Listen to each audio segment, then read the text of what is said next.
이제 며칠만 있으면 2013년도입니다. 참 여러분들의 감회는 어떠하실지 모르지만 저에겐 참 기가 막힌 일입니다.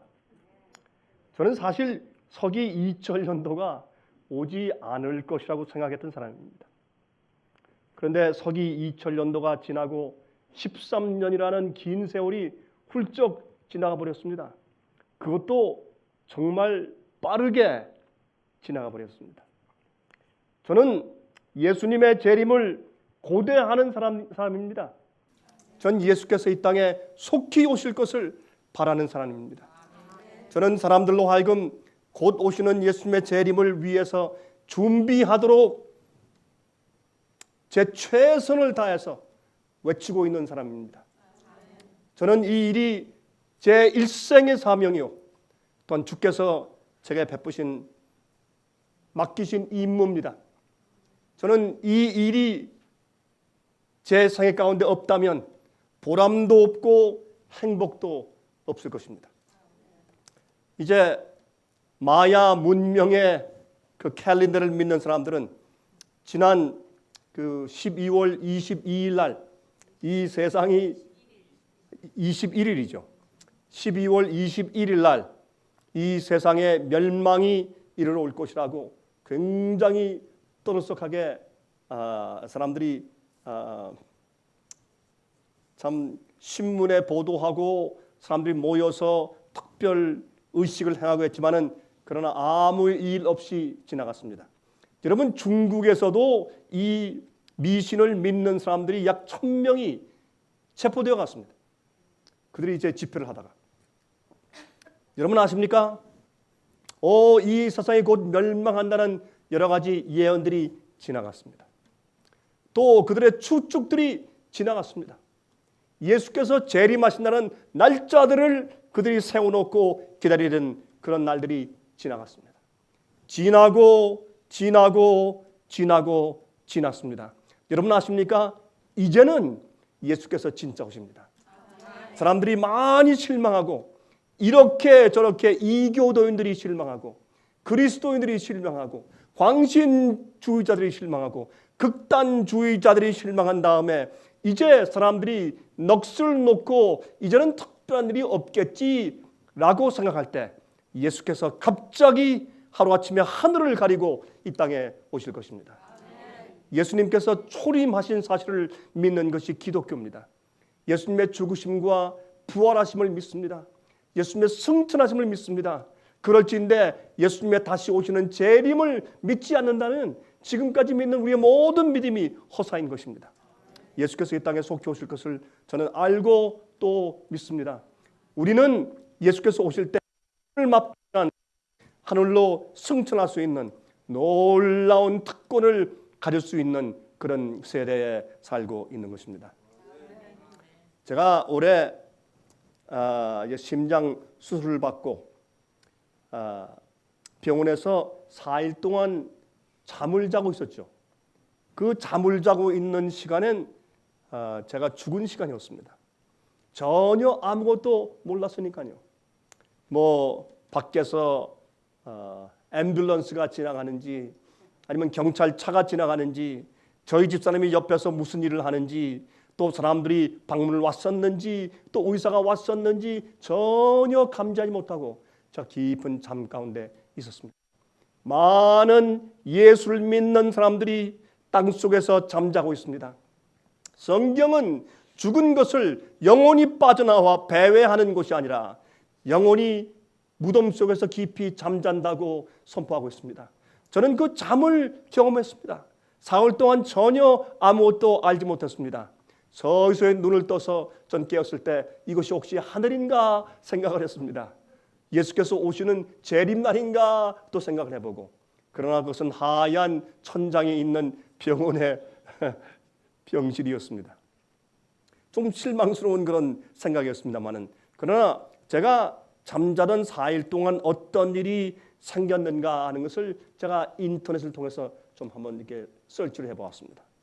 왜냐하면 제가 전 이 세상에서 죽었던 기간이니까 4일 동안 제가 없었으니까 제가 그 4일 동안 내가 죽었을 때 어떤 일이 이 지구상에 생겼었는가 하는 것을 요즘에 제가 특별히 인터넷으로 제가 설치를 해봤어요.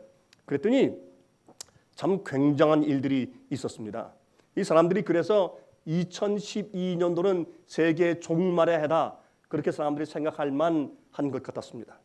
1월 1일부터 새떼들이 떼죽음을 했습니다. 그리고 물고기 떼들이 떼죽음을 했고, 세계 도처에서 이상한 시끄러운 소음들이 들렸는데, 특별히 영국과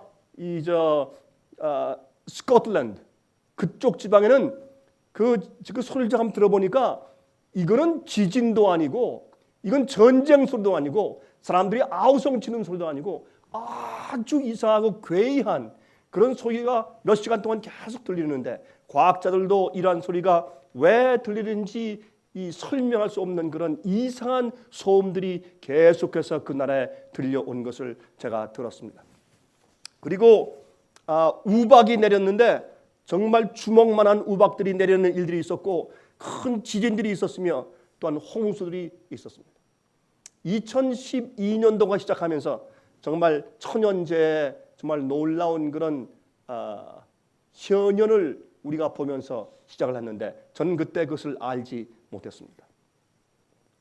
그런데 여러분, 사람들이 예수께서 재림하시는 그 재림을 학수고대하고 있는데, 예수께서 오시기 바로 직전에 어떤 일이 생길 것인가, 성경에서 가장 관심이 많은 예언인데, 그것은 예수께서 오시기 전에 짐승의 표에 환란이 생긴다고 성경 요한계시록은 예언하고 있는 것입니다.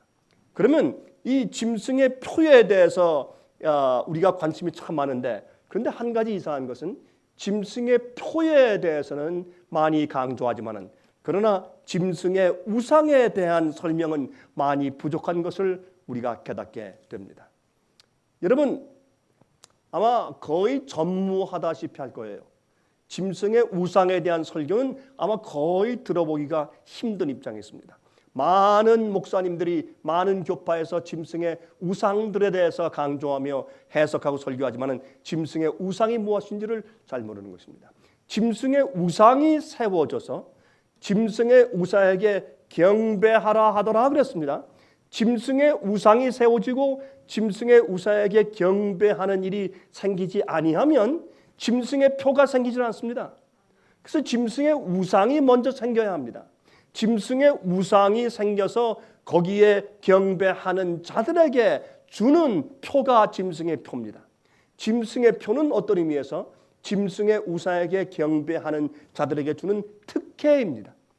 사고 팔게 할 수 있는 면허증을 주는 것입니다. 그러므로 짐승의 우상이 무엇인지를 알지 못하고 짐승의 표만 강조하는 것은 어떤 의미에서 밸런스를 잃은 성경 해석이라고 할 수도 있겠습니다. 그래서 우리가 이 문제에 대해서, 이 중요한 문제에 대해서 오늘 좀 같이 살펴보도록 할 것입니다. 두 번째, 요한계시록 13장에 나오는 두 번째, 물에서가 아니라 땅에서 올라오는 짐승인 미국이 짐승의 우상을 만들어서 백성들로 하여금 거기에 절하도록 하는 일이 먼저 생겨야 하는 것을 우리가 잘 알고 있는 것입니다. 다 같이 우리가 요한계시록 13장 11절 좀 펴서 보도록 하십시다. 요한계시록 13장입니다. 그리고 11절부터 있는 말씀을 좀 보도록 하겠습니다. 11절부터 17절까지 읽을까요? 이렇게 말씀되어 있습니다. 내가 봄에 또 다른 짐승이 땅에서 올라오니, 여기에 다른 짐승 했으니까 이 짐승 이전에 물에서 올라오는 첫 번째 짐승이 있었던 것을 우리가 알고 있습니다. 첫 번째 짐승은 사람들이 많이 살고 있는, 그래서 물에서 올라오죠. 그렇죠? 인구가 많이 있는, 그렇죠? 그런 곳에서부터 한 짐승이 올라옵니다. 그 짐승은 성도들을 42달 동안 1260년 동안 핍박한 짐승입니다. 성도와 싸우고 하나님과 전쟁하는, 어린 양과 싸우는 그런 세력이었습니다. 진리를 땅에 던지고 또한 진리를 짓밟는 그런 세력이었습니다. 이것은 우리가 역사적으로 교황권의 세력인 것을 분명합니다. 여러분, 이 문제를 설교하거나 이렇게 말하는 그런 설교를 요즘에 들어보기가 아주 희귀합니다. 말하지 않습니다. 왜? 이런 것을 말하면 두려움이 생기는 시대가 되었기 때문에 그러한 것 같습니다. 여러분, 종교 개혁자들은 그러하지 않았습니다. 이 문제가 그들의 종교 개혁하는 그들의 모토의 가장 기본적인 이해였습니다. 이 이해에 연합함으로 그들은 세계적으로 종교 개혁을 시작하게 된 것입니다. 여러분, 그런데 이 두 번째 짐승이 땅에서 올라오니 새끼 양같이 두 뿔이 있고 용처럼 말하더라. 사람들이 많이 살고 있지 않는 그런 광야 같은 곳, 물에서가 아니라 성경 예언에서 물은 많은 백성들, 사람들을 상징하니까 사람들이 많이 있는 곳에서 올라오는 것이 아니라 사람들이 없는 땅에서부터 올라오는 그런 새끼 양 같은 짐승인데 두 뿔이 있고 용처럼 말합니다. 처음에 올라올 때는 예수 그리스도의 그런 형상을 가지고 기독교 정신을 가지고 올라오지만 나중엔 마귀의 대리자가 되어서 용처럼 말한다고 했습니다. 여러분, 성경 예언 가운데서 말한다고 하는 것은 사람들을 명령하고 지배하는 것을 말하는 것인데, 말하는 것은 법으로 제정하여 사람들을 강요하는 것을 의미하는 것입니다. 여기에 두 뿔이 있습니다.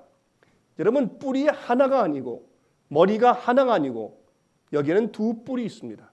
이것은 민주주의 정치의 형태를 가져 있는 것을 상징하는 것입니다. 한 권위, 한 사람의 독재가 아니고 사람들이 그 정치 세력을 같이 나누어지는 민주주의의 형태가 되는 것을 여기에 상징하였습니다. 또 한 가지 우리가 이렇게 이해할 수 있는 것은 뭐냐면 교회와 국가가 하나가 되어 있는, 뿔이 하나고 머리가 하나라 사람들을 독재하고 강요하는 세력이 아니라 여기에는 교회와 정치가 분리되어 있는 그런 공정한 그러한 정치인 것을 여기에 상징하고 있는 것입니다. 12절에 말씀했습니다.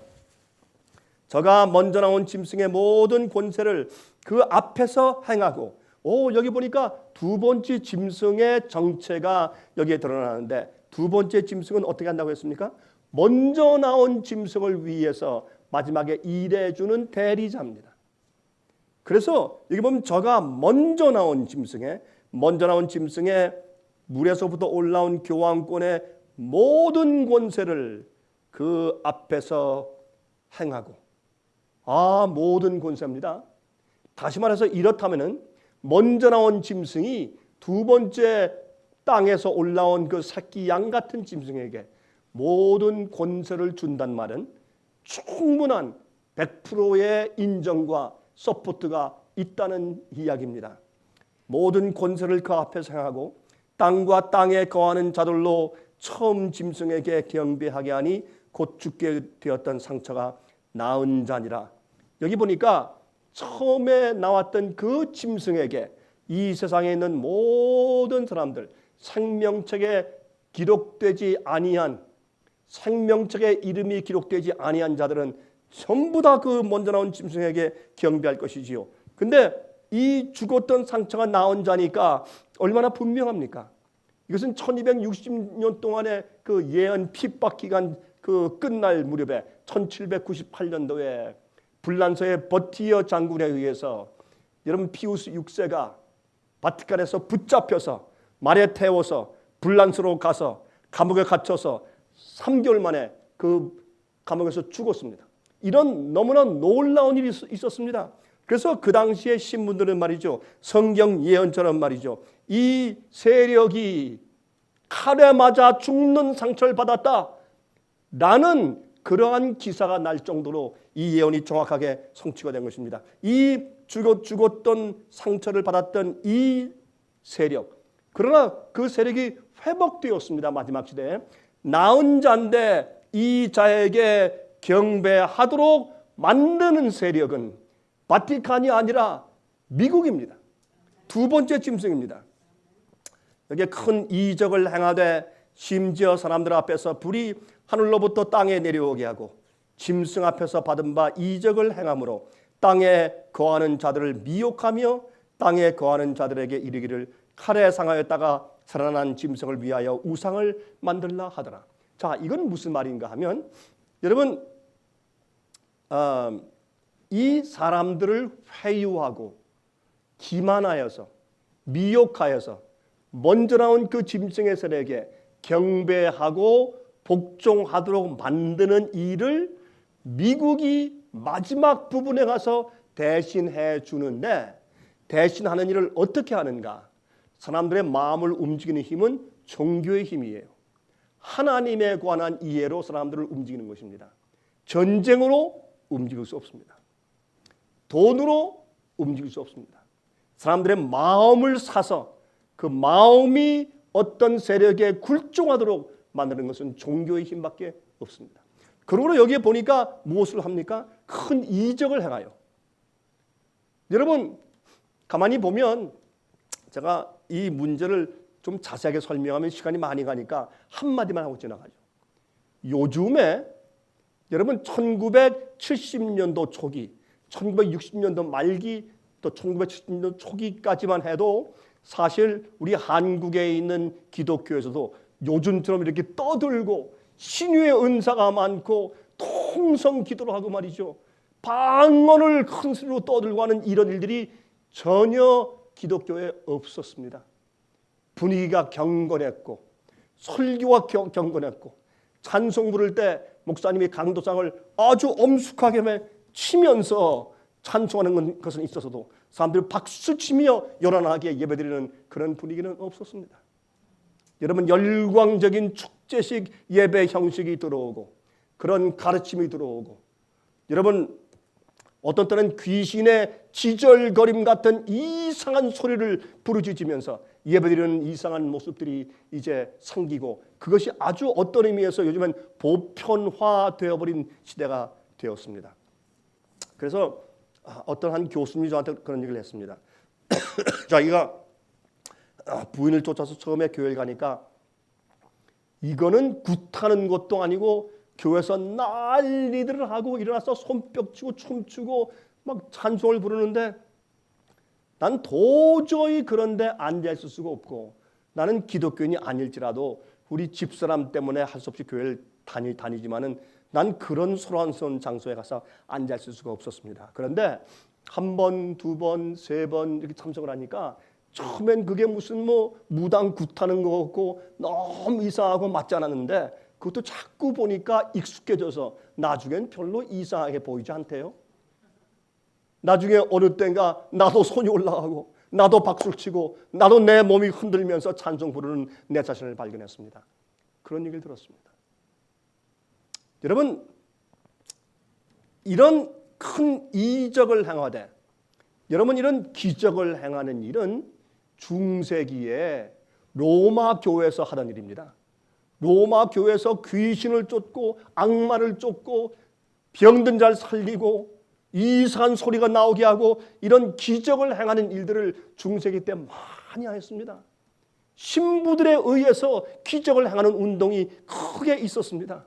잘못된 가르침을 사람들에게 확신시키려면 어떻게 됩니까? 거짓 기적을 가져와야 돼요. 그래야 확신을 시키죠. 그런데 이런 일들을 이제 조용하고 경건한 종교 개혁을 통해서 생긴 개신교에서 그것을 본따서 가져오게 되었습니다. 그래서 이런 기적들은 말이죠. 심지어 하늘로부터 땅에 불이 내려오게 하는 그런 이적들을 통해서 사람들을 미혹한다고 말했습니다. 여러분 예수님께서 마태복음 24장에 예수님의 재림의 징조에서 얘기할 때 제일 많이 언급하신 것이 무엇입니까? 너희는 사람들의 미혹함을 주의하라. 미혹당하지 않도록 주의하라. 거짓 선지자들이 와서 너희를 미혹할 것이라는 미혹한다는 그 징조를 가장 많이 예수님께서 언급하셨습니다. 이것은 미혹입니다. 그런데 이렇게 하는 일은 종교적으로 마치 성령이 같이 임하셨고 하늘의 권능이 임한 것처럼 하나님께서 인정하시는 인정이 그들과 함께 있는 것처럼 거짓 기적을 보여줌으로 무엇을 만든다? 짐승의 우상을 세운다. 그래서 사람들로 하여금 전하게 만들다. 만든다 이렇게 예언하고 있는 것입니다. 15절 저가 권세를 받아 그 짐승의 우상에게 생기를 주어 그 짐승의 우상으로 말하게 하고 또 짐승의 우상에게 경배하지 아니하는 자는 며칠인지 다 죽이게 하더라. 이것은 종교적인 행위 아닙니까? 종교적인 목적으로 하나님을 위해서 한다고 그렇게 하면서 왜 사람들은 죽입니까? 그렇죠? 참 앞뒤가 맞지 않는 얘기입니다. 하나님과 사람을 죽이는 얘기는 이건 전혀 어울리지 않는 얘기입니다. 여러분 이렇게 이해하셔야 합니다. 사람의 가르침을 강요하는데 인간의 양심을 거스려서라도 강요하여 사회와 국가의 질서와 평화를 조장하고자 애를 쓰면 반드시 핍박이 옵니다. 하나님은 강요하시는 분이 아닙니다. 하나님은 어느 누구도 강제로 하늘로 인도하시지 않습니다.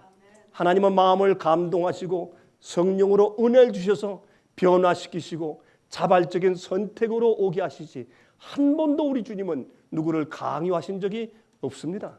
그러므로 강요하는 일이 생기면 무엇이 생깁니까?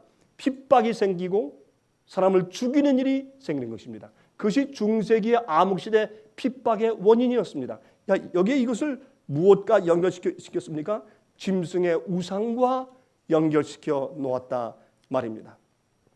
자, 저가 모든 자, 곧 작은 자나 큰 자나 부자나 빈궁한 자나 자유한 자나 종들로 그 오른손에나 이마에 표를 받게 하고 누구든지 이 표를 가진 자 외에는 매매를 못하게 하니 이 표는 곧 짐승의 이름이나 그 이름의 수라. 짐승의 우상에게 경배하는 자들에게 주는 특혜가 짐승의 표입니다. 자, 우리 짐승의 표는 조금 우리가 그것을 오늘 다루는 것이 아니기 때문에 좀 옆에 좀 제쳐놓고요. 여기에 짐승의 우상에게 생기를 줍니다. 다시 말해서 짐승의 우상은 이것은 중세기 동안에 먼저 나온 짐승이 세웠던 우상입니다. 그렇게 행사했던 일입니다. 근데 지금은 민주주의 사회가 되어서 이 세상에 각 나라에서 일어나는 일들을 온 세상이 다 알고 뉴스를 보고 다 교통화해서 알게 되기 때문에 함부로 독자적으로 행할 수 없는 그런 분위기가 되었습니다. 그래서 중세기에 행했던 그러한 정치적인 그런 형태, 종교가 자기의 교회의 교리를 사람들에게 강요하고 지키거나 행하게 할 때 하나님은 그렇게 하지 않습니다. 그러나 교회가 사람들을 연합시켜서 그렇게 사회적인 행복이나 질서나 그다음에 사회적인 연합을 꾀하기 위해서 한다는 목적으로 그렇게 하면 반드시 강요하는 일이 생기는데 그렇게 해왔단 말입니다. 그래서 교회와 국가, 교회와 권세가 하나가 되어서 그런 일을 행한 것입니다. 그것이 죽었습니다. 죽었는데 그 형태를 다시 생기를 주어서 살려낸단 말입니다. 다시 짐승의 우상으로 말하게 하고 짐승의 우상에게 경배하게 합니다. 제가 말씀드렸지만 예언에서 말한다 하는 것은 권세를 의미합니다. 특별히 무엇으로? 법을 만들어서 사람들을 다스리고 강요하는 것을 의미한다 말입니다. 이런 일이 언제 있을 것인가? 마지막 시대에 있을 것입니다. 짐승의 표를 주면서 함께 일어날 것입니다. 누가 합니까? 미국이 할 것입니다. 이 일은 온 세상을 향한 그런 일이 될 것이라고 성경은 말하는 것입니다. 여러분 옛날에 그 두라 평지의 우상이 있었죠. 느부갓네살 왕이 하나님께로부터 계시를 받았습니다. 꿈에 보니까 우상을 보았는데 그 우상을 보았다가 그 우상에 대한 계시를 잊어버렸죠. 다니엘이 해석을 해주었습니다. 금, 은, 동, 철, 철과 진흙. 우리가 잘 아는 이야기죠. 그런데 이 계시를 본 다음에 하나님께서 이것을 무엇을 의미하시는지에 대해서 이미 설명을 들었습니다. 그것은 하나님이 다스리고 이 세상의 나라들의 일어섬과 멸망, 이 지구상 역사의 흥망성쇠를 간단한 만화 같은 그림으로 보여주신 것입니다.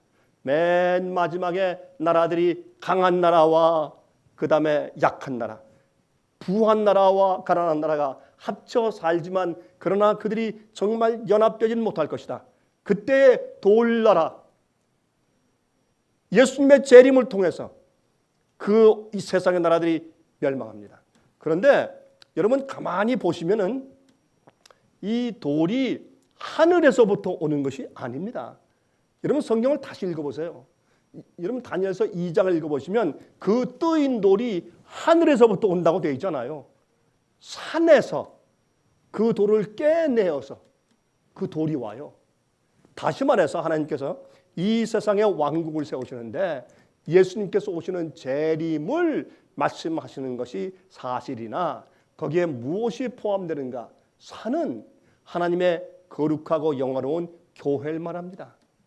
거기서 주의 백성들, 하나님의 왕국이 만들어져요.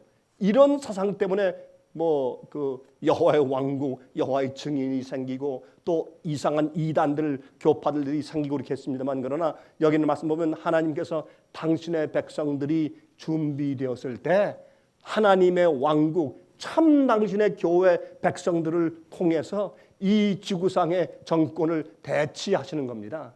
주님의 구원받은 성도들이 이 세상의 권세를 받는다고 다니엘 7장은 설명되어 있어요. 여러분, 그래서 어떤 사람들은 말이죠, 극단들은 말이죠, 우리가 14만 4천이다, 우리가 칼과 총을 준비해서 다 쏴 죽이고 우리가 세상을 점령한다, 그런 사람들도 없잖아, 있어요. 그런 뜻이 아니라 하나님께서 교회를 준비시키신 다음에 이렇게 핍박하는 세상에 이 모든 나라들과 정권들을 주님께서 할 수 없이 멸망시키시고 거기에 의로운 자들이 살도록 대치하시는 광경을 말씀하시는 겁니다. 여러분, 그것이 사실 잘 보면 그 다니엘 2장에 그런 의미가 들어있는 것을 알 수 있어요. 그런데 두라 평지에 이제 그 설명을 다 들은 다음에도 하나님께서 오셔서 하나님의 참된 왕국이 이 땅에 세워질 것을 다 얘기를 들은 다음에도 이 느부갓네살은 어떻게 했습니까? 조금 있다가 마음이 변했어요. 그래가지고 그것을 눈에 보이는 우상을 만들고 자기 나라가 영원할 것이며 사람들이 자기 나라와 자기를 섬겨야 할 것이라고 말하면서 우상을 만들었습니다. 그게 두라 평지에서 만든 우상이죠. 이 우상을 만들 때 처음엔 우상 큰 높은 우상이니까 처음에 우상을 세울 대를 만들었겠죠. 그 대로 올라가는 계단을 만들었겠죠. 그 다음에 저 공장이나 어떤 곳에서 우상을 만드는 작업을 계속하고 있었죠. 그걸 들고 이게 메고 오는, 그걸 싣고 오는 그런 작업도 굉장했겠죠. 그걸 세우는 작업, 얼마나 많은 사람들이 그것을 이미 지켜보았겠습니까? 오랜 시간이 걸렸을 것입니다. 마찬가지입니다. 짐승의 우상은 세워지는 일이 하루아침에 세워지는 것이 아닙니다. 서서히 단계적으로 세워지는 것을 알 수 있습니다. 그런데 우리가 미국에서 그러한 현상을 오랫동안 보아왔습니다.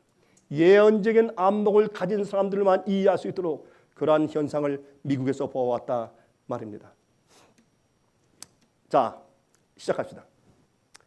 짐승의 우상이란, 잘 들으십시오. 짐승의 우상이란 기본적으로 교회가 자기의 목적을 이루기 위하여서 또한 교회의 가르침과 교리를 강요하기 위하여서 국가와 나라의 기관들의 힘을 사용하는 것을 말합니다. 다시 말할까요, 제가? 다시 한번 제가 강조하죠. 짐승의 우상이란 기본적으로 꼭 시험을 치는 거죠. 다시 한번 강조해서 잘 필기하라 그런 뜻 같습니다. 짐승의 우상이란 기본적으로 교회가 자기의 목적을 이루기 위하여서 또한 교회의 가르침과 교리를 강요하기 위하여서 국가와 나라의 기관들의 힘을 사용하는 것을 말합니다. 그것이 짐승의 우상입니다. 그 권세의 사람들이 굴복하게 하는 것을 우사에게 경배하라 하더라 라고 성경 예언 말하고 있는 것입니다. 여러분, 미국에서 말해요. 1888년도부터 1894년도까지 미국에서는 국가적으로 일요일에 일하는 것을 금지하는 법을 세우려고 큰 노력을 기울였습니다. 이것은 미국의 역사입니다. 기독교 역사뿐만 아니라 미국 국가 전체의 역사입니다. 이것은 일요일 날 모든 사람들이 일하지 않고 쉬어야 된다. 그런 헌법을 세우려고 애를 썼습니다. 거의 통과될 뻔했는데 무산되었습니다. 심지어는 일요일 날 나가서 그 당시에 이제 이 론모잉, 이 잔디를 깎는 것은 요즘엔 뭐 타고 앉아서 이렇게 뭐 운전하면서 이렇게 좀 편하게 하지만 그 당시엔 전부 다 긴 이런 그 창대 같은데 이렇게 깎는 어떤 기계를 밑에 달고서 이렇게 치고 다녀야 합니다. 굉장히 힘든 노동입니다. 그래서 여러분, 잔디를 깎고 풀을 깎는다고 하는 것은 그것은 간단한 일이 아니었습니다. 그래서 일요일 날 풀을 깎다가 붙잡혀서 벌금을 내는 일들이 참으로 많이 생겨났던 그런 해들입니다. 헌법으로 일요일에 휴업하게 만드는 법입니다. 일요일에 군대에서 사격 연습을 거부하는 사병들이 있었습니다. 시카고의 우체국에서 일요일에 배달하는 일을 거부하는 직원들이 있었습니다. 그 당시에 교회 협회는 그 당시 대통령이었던 그로버 클리블랜드 대통령에게 교회 권리에 대해서 강력한 그런 호소의 편지를 보낸 적이 있습니다. 그 편지를 보면 이것은 사람들이, 노동자들이 일주일에 한 번 쉬는데 특별히 성경이 말하는 안식일에 쉬면서 교회에 가는 그러한 체제를, 그러한 형태를 만들어 주어야 합니다. 그런 시스템이 갖춰줘야 합니다. 이것은 우리가 가진 기본적인 권리입니다 라고 하는 강력한 편지를 대통령에게 보낸 것을 지금도 우리가 알고 있는 것입니다. 여러분, 그런데 문제는 일요일은 제1일이지 성경이 말하는 제7일 안식일이 아닌 것이 또 한 가지 문제점이죠. 그러나 이제 계속해 가보십시다. 기독교회가 많은 도시들의 시민들의 다수를 차지하게 되자 교회는 국가의 도덕성과 타락을 막기 위하여 국가적인 개혁을 요구하는 일이 자주 생겨나게 되었습니다. 처음에 미국엔 말이죠. 시골에 사는 사람들이 90%, 그 다음에 대도시에 사는 사람들이 10%였습니다. 이것이 서서히 바뀌어서 사람들이 이주하기 시작했는데 가만히 보니까 도시에 사는 사람들이 편리해요. 돈을 잘 버는 것 같습니다. 공장에서 일자리를 얻기 위해서, 그렇죠? 장사하기 위해서, 비즈니스 하기 위해서 사람들이 이주해 가기 시작했습니다. 농사 짓는 것은 힘든 일입니다. 땅을 파고 여러분 긴 1년 동안에 수고하고 김을 매는 것은 쉬운 일이 아니었습니다. 그래서 그 사람들은 멋진 옷을 입고 깨끗한 구두를 신고 편하게 비즈니스 하는 것을 그 사람들이 어떻게 해요? 그 마음 가운데 사모하기 시작했습니다. 그래서 사람들이 도시로 이주하기 시작했는데 그렇게 해서 점점 도시로 사람들이 몰리니까 무엇이 늘었습니까? 범죄가 늘었습니다. 도덕이 급격하게 타락했습니다. 자, 그것을 빌미로 교회는 국가의 도덕성과 타락을 막기 위해서 국가적인 개혁을 요구하는 일이 자주 생겨나고 어떤 일들을 하지 못하게 막자고 하는 법안을 만들자라는 일들이 생긴 것입니다. 여러분, 분위기가 이렇게 자꾸 변해가는 것을 제가 말씀드리는 것입니다. 그들은 국가의 타락을 한탄하고 국가의 시책을 좀 더 높은 도덕적인 표준으로 끌어올려야 한다고 주장했습니다. 맞는 얘기죠. 그거 누가 싫다고 합니까? 누가 반대하겠습니까? 도덕성을 높이고 국가를 더 좋은 곳으로 개혁해야 한다는데 누가 반대하겠습니까? 그런데 문제는 이것을 사람들의 양심에 맡기고 사람의 마음을 감화시켜야 되는데 이것을 체제화하고 법제화하면 반드시 강요하는 일이 생기고 감옥이 생기는 것입니다. 사람을 죽이는 사형제도가 생기는 것입니다. 여러분, 과거 1800년도 말기와 1900년도 초기에는 미국의 음주 금지 운동이 벌어졌었죠. 그래서 이제 술을 만들지 말라. 그래서 이 양조장을 다 문 닫는, 법적으로 경찰에 가서 양조장을 다 문 닫는 그런 운동이 있었습니다. 그래서 이 술 파는 곳들이 다 문을 닫는 그런 이상한 그런 현상들이 있었어요. 그래서 사람들이 어떻게 했습니까? 저기 산골짜기에 들어가서 몰래 양조를 하다가 그 양조라는 것을 뭐라 그랬어요? 문샤인. 이 달빛 아래서 몰래 그 양조를 했다고 해서 문샤인이라고 말했죠. 그래서 몰래 밀조를 해서 팔면서 돈을 많이 버는 한 깽단이 있었는데 그 깽단을 우리가 뭐라고 부릅니까? 지금도. 혹시 기억하실지 모르겠습니다. 알카포네라고 들어보셨습니까?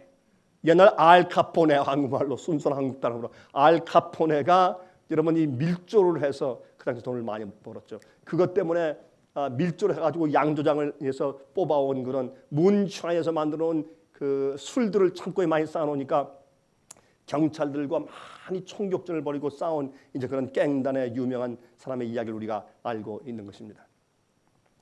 자, 이런 일이 이제 생겼는데 그것도 그 당시 교회가 국가의 도덕을 개혁하자라는 것을 말하면서 그 하는 것은 좋으나 하나님께서 그런 일을 하시는 것은 우리 인간의 마음을 성령으로 변화시키시고 진리로 가르치심으로 개혁하는 것인데 사람들은 무엇으로?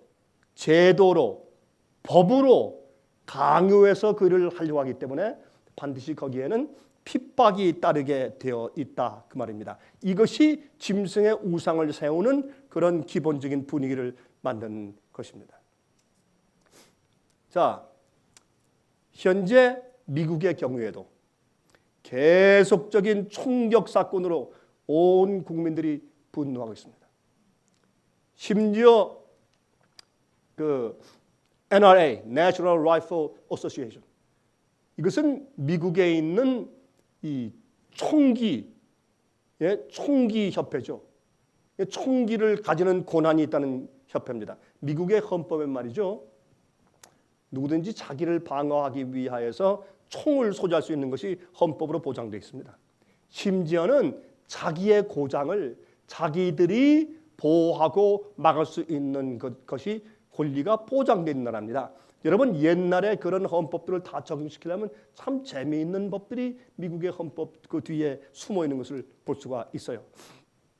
그런데 여러분 이번에 샌디욱 초등학교에서 생긴 그 엄청나고 끔찍한 총기 사건 이후에 2번이나 더 총기 사건이 미국에서 또 생겼어요.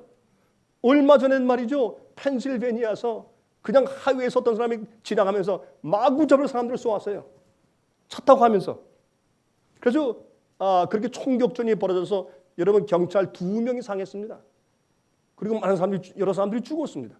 이런 일이 자꾸 일어나니까 사람들이 이제 정말 sick, 분노하고 정말 그 마음 가운데 이 문제를 해결해야 되겠다라는 생각을 갖게 되었습니다. 그래서 이 NRA, 이 National Rifle Association에 있는 책임자까지도 이 문제에 대해서 우리가 어떤 조치를 해야 되겠다는 이야기를 하기에 이르렀습니다. 그 사람들은 총기 소지하는 것을 마치 절대 건드릴 수 없는 성역의 권리처럼 주장해오던 사람들입니다. 이것이 무엇을 의미합니까?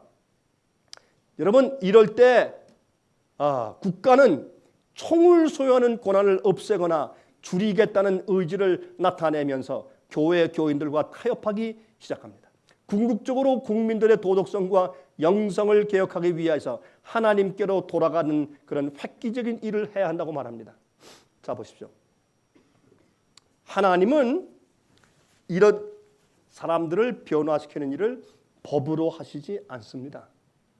사람은 교회의 가르침과 성경의 가르침을 사람들에게 제안하고 지키도록 하는 일도 인간의 제도와 권세를 가지고 하려고 합니다.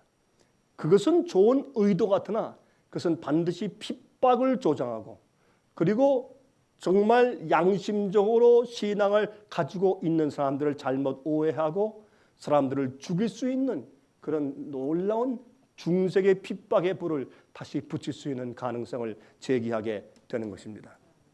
여러분 아십니까? 이 이름이 같아요. 샌디 훅 초등학교인데 얼마 전에 있었던 미국 동부의 큰 허리케인 이름이 또 샌디였습니다.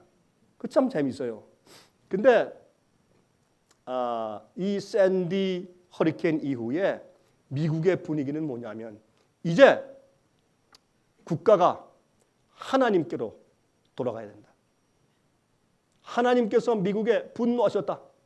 이런 설교가 나오고 그런 분위기가 가득 차게 됩니다. 그리고 또 이런 총기 사건이 생기니까 국가는 그러므로 교회도 국가와 협력해서 여기에 대한 일반적인 조치를 취해야 되겠다. 그래서 지금 현재 미국의 대통령은 부도 대통령을 내세워서 이 총기를 제재하는 법안을 세울 것에 대한 책임자를 세웠습니다. 옛날엔 음주 운동을 위해서 일을 했는데 금주 운동을 했습니다. 금주 운동을 했던 기본적인 이유는 뭐냐면 일요일에 사람들이 일하지 않게 하여서 교회 가게 만드는 것이 기본적인 목적이었습니다. 지금도 이 미국의 도덕적인 개혁과 그다음에 이 국가의 질서를 위해서 일하지만은 결국에 가서는 하나님의 분노를 잠재우고 사람들이 종교적으로 우리가 올바로 개혁해야 되는 것을 여기 주장하고 있다는 것을 여러분께서 아셔야 할 것입니다. 그들은 국민들이 일요일에 다 교회 갈 수 있도록 해 줘야 한다고 말합니다. 그러니까 많은 그리스도인들이 일요일 날 교회 다니니까 그 좋은 일 아닙니까? 다 교회 가니까.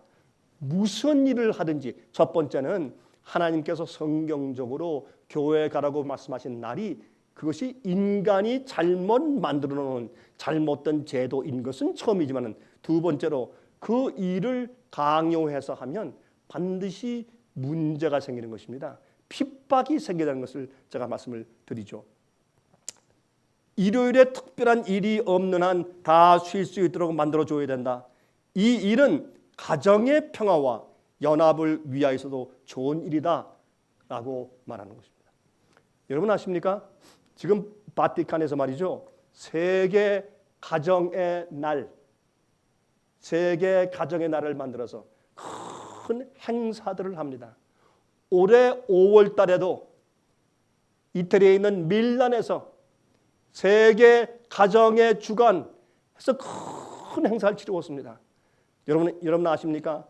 이제 얼마 안 있으면 이제 몇 년 안 있으면 곧 미국에 있는 펜실베니아에서 그 일을 행합니다. 왜 미국의 펜실베니아인가? 그것은 필라델피아 특별히 펜실베니아의 필라델피아 그것은 미국의 헌법을 처음에 만든 도시입니다. 거기에서 세계 가정의 주간 행사를 개최합니다. 이런 모든 분위기를 지금 이 세상에서 무엇이 어떻게 사람들을 몰고 가고 있는 것인가? 여러분 이것은 예언적인 안목을 처음부터 1, 2, 3, 4 그 단계별로 정확하게 이해하지 않는 사람들은 무엇이 어떻게 진행되고 있는 것조차 모르고 다 따라가다가 기계처럼 다 따라가다가 짐승의 표를 받게 될 수밖에 없는 입장에 놓이게 되었다 그 말입니다. 이렇게 해서 국가가 국가의 힘을 빌려서 도덕적이거나 영적인 교리를 강요하게 되는 일을 짐승의 우상이라고 말합니다. 교회가 국가의 힘을 빌려서 도덕적이거나 영적인 교리를 강요하게 되는 일을 짐승의 우상이라고 부릅니다. 예수님께서 말씀했습니다. 내 나라는 이 세상에 속한 것이 아니라 하나님께서 당신의 나라를 세우시는데 우리의 마음 가운데 먼저 세우시고 하나님의 나라와 주님의 원칙과 진리가 형성된 사람들을 모으셔서 하나님의 왕국을 세우시는 겁니다. 그 일은 예수께서 재림하신 이후에 임하는 것입니다. 지금 인간적인 눈에 보이는 형태로 임하는 것이 아닙니다. 그러나 사람들은 어떻게 합니까? 이런 것을 인간이 보이는 조직과 헌법으로 만들려고 하는 것입니다. 죄의 노도와 도덕의 부패를 인간의 조직과 법의 힘으로 막으려고 하는 것입니다. 여러분, 이것은 반드시 좋은 일 같으나 핍박을 초래하게 되는데 그것을 짐승의 우상이라고 말하는 것입니다. 여러분, 독일에서 2010년도에 일요일에 백화점을 열지 못하게 하는 법을 통과시켰습니다. 개신교회와 천주교회가 공동 발의하여서 이것을 만들었습니다. 독일에서 대법원이 이것을 통과시켰습니다. 유럽 국회에 큰 노력이 있습니다. 유럽 전체에 이런 일을 해야 한다고. 여러분, 유럽에는 크로아시아, 그다음에 또 피지 섬들 그런 것을 이미 이러한 일을 행하고 있는 것을 우리가 알고 있습니다. 여러분, 현재 유럽을 여행하실 때 일요일 날 잘 계획을 안 하시면 굶습니다. 식당을 찾을 수가 없습니다. 다 문 닫았기 때문에. 특별한 여행자를 위해서 골라놓은 식당들 이외에는 다 문 닫기 때문에. 여러분, 유럽의 경제법이라는 것이 생겼습니다. 그거는 이제 종교 지도자들과 큰 회사의 대표들이 모여서 상의한 다음에 유럽의 경제법, 이코노미로 그런 것을 만들었는데 이 법은 다시 말해서 이 노동자들의 고난을 위해서 그들이 적어도 일주일에 한 번 가족들과 함께 시간을 보내게 해주기 위해서 일요일 날 5명 이상의 직원을 가지고 있는 회사나 공장들은 기업들은 문을 닫는다라고 한 법입니다. 그렇게 문을 여는 사람들이나 회사들은 벌금을 냅니다. 이런 유럽 경제법이 생겼습니다. 여러분, 이런 일들이 미국에는 어떻게 될 것인가? 여러분, 현재 미국에서 이루어지는 사회의 분위기는 심상치가 않습니다. 천연재해의 조짐들이 심상치가 않습니다. 미국 노스 다코타주도 기독교의 연합단체가 주정부에 일요일에 휴업하는 법을 세워질 것을 강력하게 상정 중에 있습니다. 여러분, 미국에는 이미 이런 법이 존재하고 있습니다. 그것을 우리가 블루로라고 부르죠. 청색법. 예를 들어서 여러분 이 버지니아 같은 곳에 가면 이 청색법이 어떤 카운티에 가면 강력하게 지금도 시행되고 있습니다. 청색법이 뭐냐면 사실은 일요일 날 상점들은 문을 열지 말아야 합니다.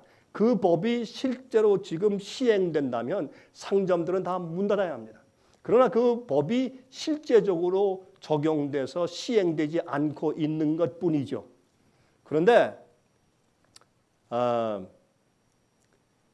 거기엔 특별히 일요일 날 술을 팔면 안 된다라고 하는 것은 지금도 시행 중이죠. 수요일 날 맥주를 못 팔고 다른 술은 물론이요 이런 것을 팔지 못한다라고 하는 것은 꽤 많은 곳에서 이 블루로가 아직도 시행 중인 것을 우리가 알 수가 있는 것입니다.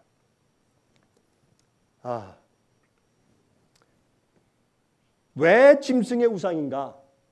왜 짐승의 우상인가? 오늘은 제가 말씀드린 내용이 어떤 의미에서 강의식일 것입니다. 여러분들 좀 지루할지 모르지만은 한번 이 문제에 대해서 우리가 한번 짚고 지나가면서 우리가 정말 touch bases, 우리가 다시 한번 상기하고 이것이 무엇을 의미하는 것이며 우리는 어디쯤 와 있고 어떤 일이 벌어지고 있고 하는 것을 여러분들이 적어도 잘 아셔야 되기 때문에 제가 조목조목 좀 살펴서 설명을 드리고 있는 것입니다. 왜 짐승의 우상인가? 짐승의 세력인 교황권의 세력은 그 당시에 중세기부터 각 도시들, 특히 로마, 알렉산드리아는 그 아프리카의 북부 아프리카에 그 있는 그 나일강 근처에 있는 큰 도시였죠. 그렇죠? 알렉산드리아, 콘스탄티노플, 칼카타, 예루살렘 등등 큰 도시들에서 교회의 권위의 세력을 펼쳐나가기 시작했습니다. 그럼 처음부터 자, 교회의 아버지다, 교회 우두머리다, 섬겨라, 굴복해라, 우리의 명령은 성경의 명령과 같다. 누가 믿습니까? 그렇죠? 그러므로 그러한 제도를 세우기 위해서 어떻게 해야 합니까? 점점 그들의 가르침을 통해서 사람들을 설득시켜 나가야 됐습니다. 거짓 기적을 동원해서 하나님이 마치 그러한 사업에 축복하시는 듯한 그런 모습을 사람들에게 보여줘야 합니다. 그렇게 해서 점점 세력을 더 크게 펼쳐왔습니다. 국가와 그리고 교회의 도덕성과 타락을 잘 컨트롤해 주는 일을 교회 정부가 해야 한다는 의견을 관철해 나갔습니다. 이것이 그 당시에 있던 일입니다. 지금 사실을 이런 일들이 이루어지는 것과 그 모토가 아주 비슷한 것을 알 수가 있습니다. 안식일 계명의 변경을 가지고 교회의 권위를 밀고 나갔습니다. 다시 말해서 하나님의 계명이 이러하지만은 이 계명을 교회가 우리에게 맞도록 우리의 실정에 예수 그리스도의 인정하에, 왜? 교회의 아버지 우두머리로 교황을 세워주셨으니까 예수의 권위를 이 땅에 있는 교회에서 행사하는 자니까 하나님의 예배하는 날인 안식일을 제1일로 변경하였다 라고 선포하고 그렇게 만들었습니다. 나중에 컨스탄틴 황제가 이 일을 선포하게 되죠. 일월 시험령을 만들었습니다. 그래서 이교인들을 많이 기독교인으로 이제 폐허시키면서 기독교를 만들고, 그러나 이교인들이 축제 예배드리는 일요일, 우상 숭배하던 일요일에 예배 드리도록 같이 이렇게 섞어 놓았습니다. 우리가 너무나 잘 아는 역사 아닙니까? 그렇게 해서 이 일요일 시험령을 만들었는데 그 일요일을 범하는 자들에게는 이상한 형벌이 임하고 이상한 기적들이 행해졌다는 그런 기적들을 퍼뜨리기 시작했습니다. 일요일 날 떡 반죽을 하는데 갑자기 떡 반죽에 피가 섞였다. 그다음에 타작하는데 이상한 동물들이 들어와서 전부 다 먹어버렸다. 또 타작하는 사람이 타작기계에 손이 잘라졌다 하는 이상한 소문들을 통해서 마치 정말 이 법령을 어기는 데 있어서 하나님의 벌이 임한 것 같은 그런 소문을 퍼뜨리기 시작했습니다. 여러 가지 일들을 통해서 안식일 계명을 변경하는 교회의 권위에 대해서 사람들에게 이야기하기 시작했습니다. 그래서 여러분, 이것은 간단한 일이 절대로 아닙니다. 이렇게 서서히 100년, 200년 계속 지나가면서 어떻게 됐습니까? 온 세상 교회들이 일요일 날 모여서 예배 드리는 것이 타당하고 당연한 것처럼 받아들이게 되었습니다. 오늘날 이 세상에 우리가 하나님의 계명을 얘기하면서 안식일 준수를 언급하면 그럼 사람들이 제일 먼저 질문하는 것이 이것입니다. 목사님, 그렇다면 세상에 있는 모든 목사님들이 바보입니까? 모든 신학자들이 바보입니까? 모든 사람들이 다 일요일 날 다 교회 가는데 그들이 그러면 잘못된 믿음을 가지고 있단 말입니까? 이렇게 보편화되기까지는 오랜 시간이 걸린 것입니다. 옛날에 중세기에 교황권이 온 세상의 교회에서 아버지 우두머리, 이 지상의 하나님으로 받아들여지게 된 것은 오랜 시간 동안에 여러 가지 단계에 의해서 그렇게 되어버린 것입니다. 지금도 그러합니다. 여러분, 그런 단계가 지나면 사람들의 양심이 무뎌집니다. 생각하는 힘이 무뎌져 버립니다. 또 성경만으로 내가 지금 목을 잘려 죽어도 성경에는 진리만 중요한 것이요, 성경에 있는 진리대로만 살겠다라던 솔라 스크립투라의 종교개혁의 정신은 흐려져 버리게 된 것입니다. 지금은 이 시대에서 그러므로 오히려 뒤바뀌었어요. 그것을 적반하장이라고 하죠. 이제 제7일 안식일을 얘기하면 뭐라고 합니까? 극단 이단이라고 합니다. 이게 주객이 전도되고 적반하장도 이어분수지. 우리가 잘 아는 얘기지만 적반하장이 뭡니까? 주인이 밖에 나갔다가 집에 들어오니까 도둑이 집에 들어왔어요. 주인이 들어오니까 도둑이 마루 밑으로 들어갔습니다. 그래서 이 주인이 가만히 가서 보니까 도둑이에요. 도둑이야! 그러니까 이 도둑이 하는 얘기가, 네가 늦게 들어왔으니까 당신이 도둑이지 왜 내가 도둑이냐. 그래서 들어오는 주인 보고 도둑이 또 말하기를 도둑이야. 그래서 그걸 적반하장이라고 우리가 말하지 않습니까? 여러분, 그걸 온 세상이 계명을 잘못 이해해서 지키게 된 것을 개혁하려고 하면 그러면 적반하장의 취급을 받게 돼 버리는 것입니다. 자, 이제 좀 결론을 좀 내려보십시다. 마태복음 6장 33절입니다. 너희는 먼저 그의 나라와 그의 의를 구하라. 그리하면 이 모든 것을 너에게 더하시리라. 예수님께서 말씀하기를 그 나라와 그 의를 먼저 구하라.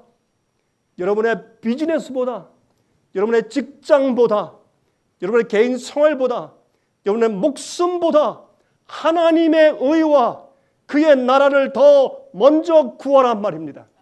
어떤 때 우리의 선택 때문에 내가 굶어 죽게 되어도 주님의 나라와 의를 먼저 구하란 말입니다.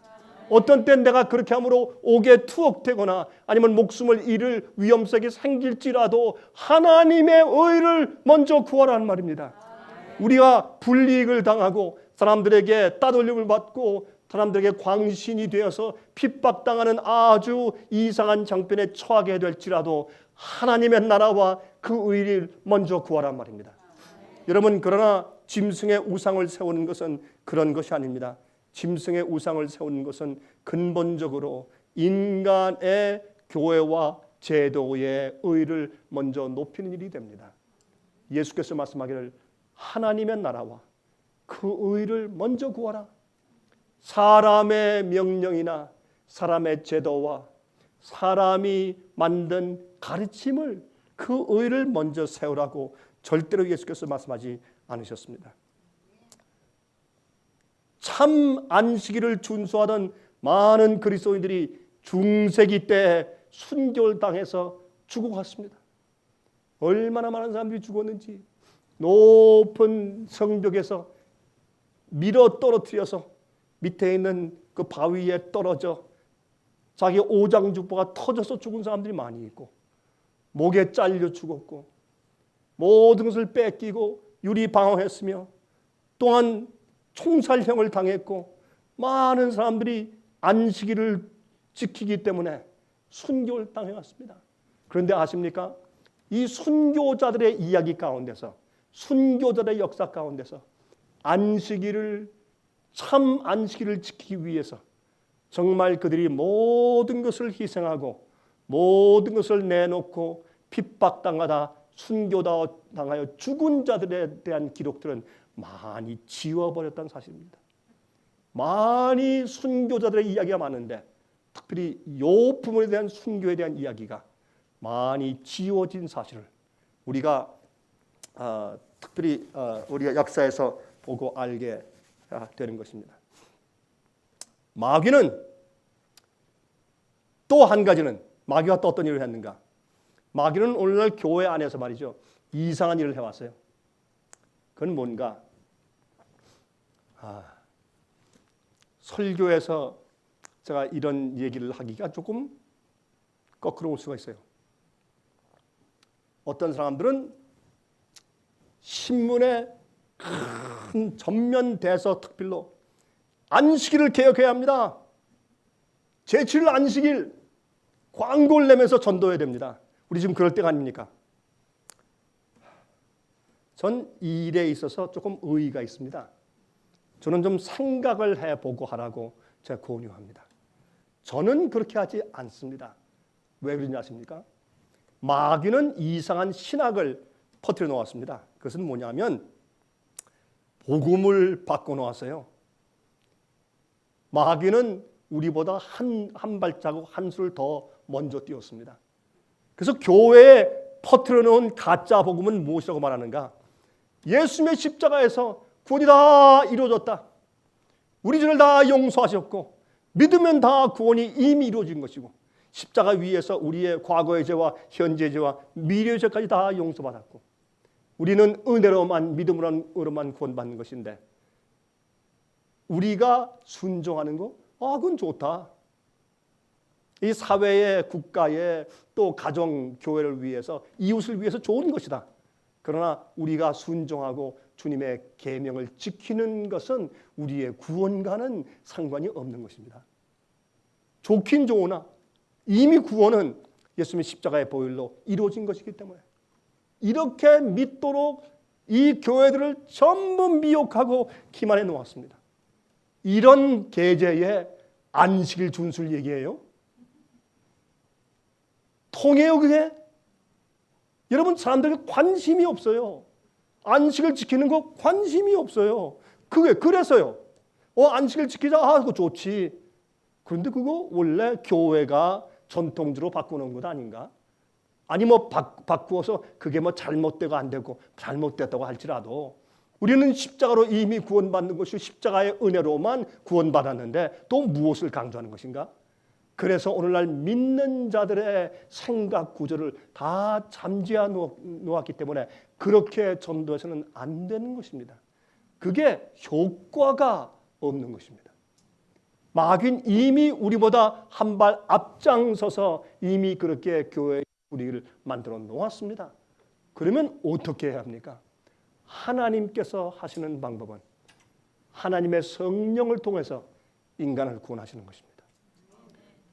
의를 갈구하는 자에게 성령께서 임하셔서 마음을 바꾸어 주십니다.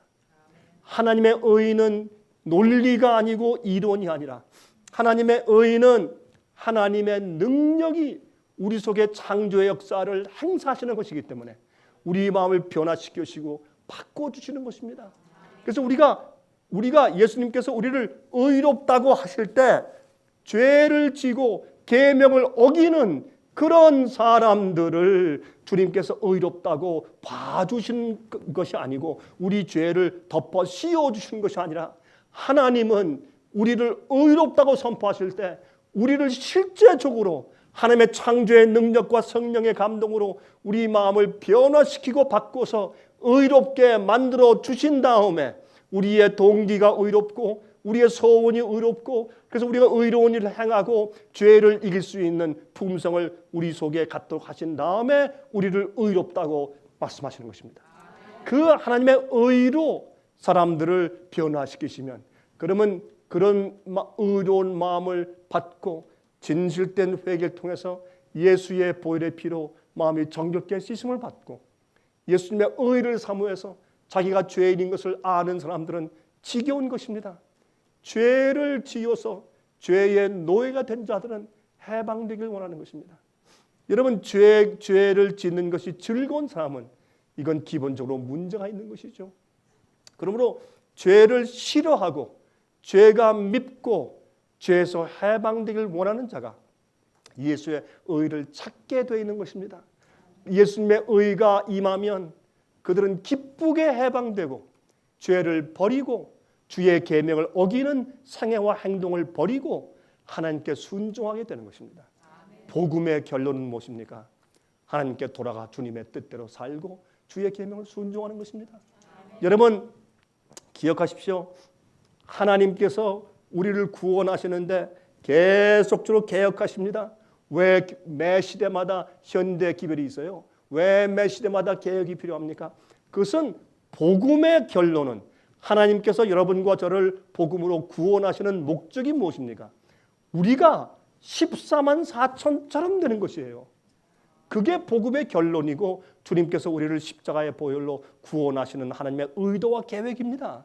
그냥 적당하게 그냥 믿고 사는 것이 아니라 하나님께서 우리를 모든 죄에서 전적으로 구속해서 14만 4천 같은 무리로 만드시는 것이 복음의 결론이에요. 그것이 주님의 의도와 뜻인 것입니다. 그러므로 그렇게 주님께서 이제 우리를 구원하시고 역사하시게 됩니다. 그러면 자연히 마음속에 어떻게 합니까? 자연히 마음속에 주님의 계명을 지키게 돼요. 이게 옳다 저게 옳다 변론하고 논쟁할 필요가 없습니다. 참된 복음을 이해하고 참된 복음을 경험하면 자연히 주님의 뜻대로 살게 돼요.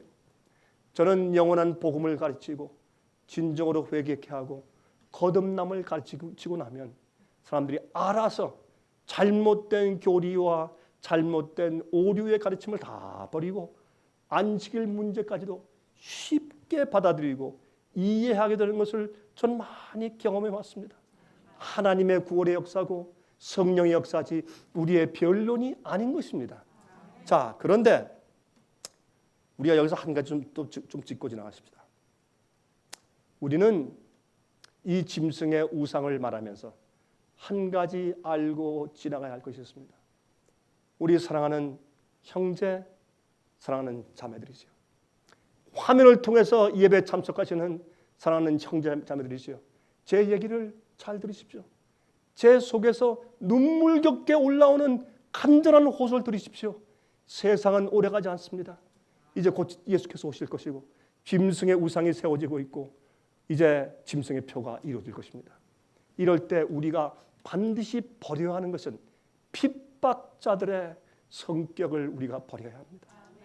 핍박자들의 성격을 우리가 아직도 가지고 있으면 우리는 아무리 하나님의 계명을 지키고 짐승의 우상을 거부한다고 해도 우리 속에 짐승의 우상을 경배하고 남들을 경배하도록 만드는 성품을 가지고 있는 사람들입니다. 핍박자들의 성품이 무엇일까요? 나의 고집을 남에게 강요하는 것입니다. 무슨 말인지 아십니까? 꼭 교회 교리만이 아니더라도 나의 개인적인 생활에서 나의 고집을 남에게 강요하는 것입니다. 내 뜻대로 그 사람이 움직이지 않으면 미워하는 것입니다. 복수하는 정신, 원수 맺는 것, 방파를 짓는 그런 태도들, 이런 모든 것은 핍박자들의 성격입니다. 우리 마음 가운데 그렇게 남을 억어하는 그런 성격을 가지고 있으면 우리도 핍박자들입니다.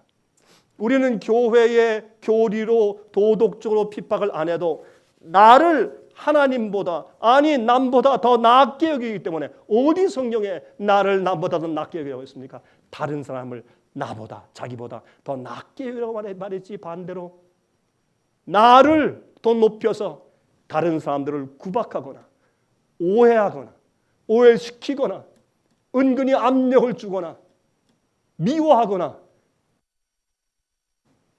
원수 같거나 복수하거나 이런 모든 것은 예수님의 성품이 아닙니다.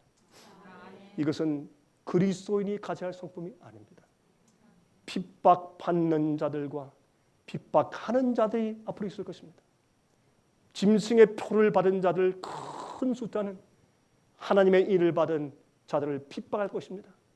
핍박하는 자들과 핍박받는 자들 큰 무리와 적은 무리가 결국엔 갈라지게 될 텐데 여러분들은 어느 편에 속하실 것입니까?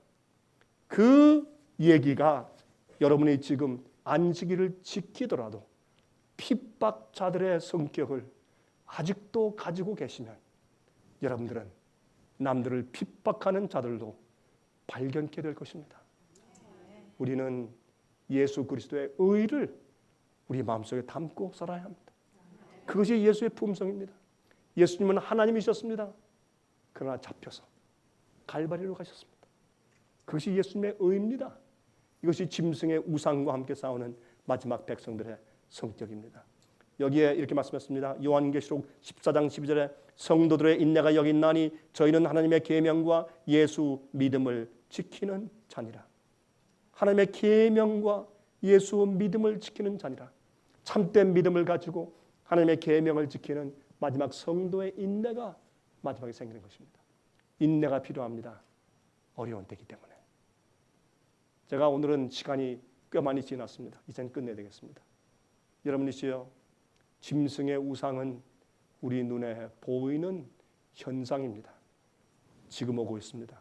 하나님의 성령의 역사가 우리로 하여금 이제 곧 하루아침에 당도할 그 놀라운 사건에 대비케 하시고, 또한 그때 핍박을 당하되 순교자가 될 수 있을 품성을 우리 마음 가운데 주시길 바랍니다. 여러분, 우리가 가끔 우리가 듣는 그런 찬송이 있죠. 순교자의 노래. 그는 빛난 흰옷을 입었네. 붉은 태를 두르노. 그렇죠?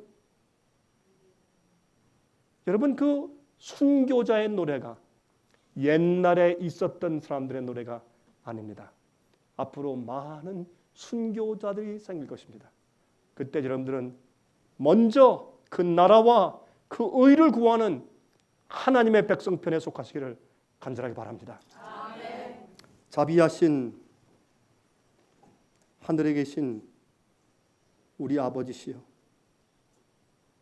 주님의 은혜가 우리에게 얼마나 필요한지 모르겠습니다. 우리가 현재 지나고 있는 이 시대는 더욱더 그러합니다. 하나님, 저희를 도와주시옵소서. 먼저 앞으로 다가올 예언된 사건들에 의해서 담대하게 설 수 있는 믿음을 허락하시고 용기를 주시고 성도의 인내를 주시옵소서. 무슨 일이 있든지 무슨 희생이 있을지라도 먼저 하나님의 나라와 그 의를 구하는 믿음을 허락해 주시기를 간절히 기도합니다. 두 번째로 주 앞에 간구합니다. 핍박자들의 성격이 우리 속에서 다 녹아 내려버릴 수 있도록 저를 변화시켜 주시옵소서. 십자가의 뜨거운 사랑의 계시로 저희를 도와주셔서 하나님의 성품이 어린 양의 풀 깎는 자 앞에서 저희 입을 다무고 있었던 어린 양의 성품이 우리의 것이 되게 하시옵소서. 살아계신 예수 그리스도의 거룩하신 이름으로 간절히 기도합니다. 아멘.